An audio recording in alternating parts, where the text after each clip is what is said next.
The Woman in the Yard, a horror story rooted in Arabic folklore. In the quiet village of Al, nestled between cracked desert hills and lonely olive groves, lived a retired teacher named Abu Walid.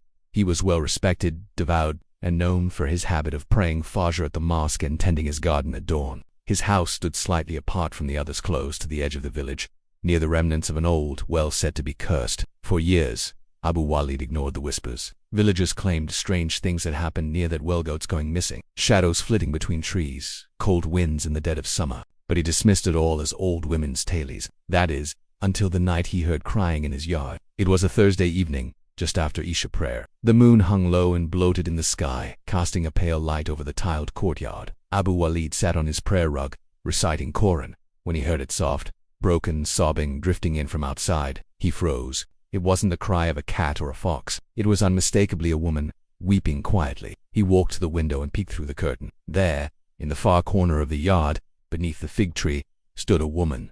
She was facing the old well. Her hair was long and black, covering her face. Her white dress was soaked and clung to her limbs. She didn't move, just stood and cried, her body trembling like a leaf in the wind. Abu Walid's skin prickled. He called out. No answer.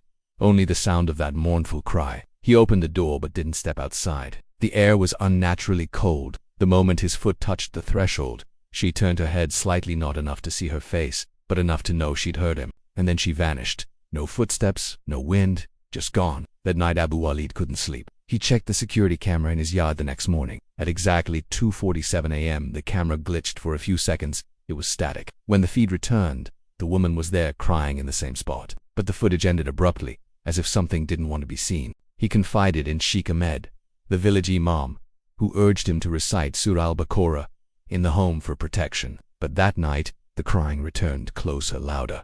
This time, outside his bedroom window. Terrified, Abu Walid clutched his mushaf and began reading. The sobbing turned to wailing, deep and guttural. He dared not open the curtains. He read until Fajr, and when the first light of dawn broke, the sound ceased. He left the house at sunrise and walked toward the fig tree. Something caught his eye. A small, torn piece of white fabric caught on a thorn branch. Beneath it, the ground was disturbed as if someone had been digging. He fetched a shovel. The villagers gathered when the authorities arrived. Buried near the roots of the tree were human remains. A woman wrapped in a rotted burial shroud. Her bones were twisted unnaturally. Her wrists were tied. The village elders remembered a story from 40 years ago of a young woman who disappeared on the night of her wedding. Her body was never found, and the man she was to marry vanished days later. Rumors spread then, hushed whispers that he'd killed her and hidden the body near the cursed well. No one could prove it. Until now, after the proper janazah was performed and she was buried with honor in the village cemetery, the crying stopped. Peace returned to the yard, but Abu Walid still wakes up at 2:47 a.m. every night.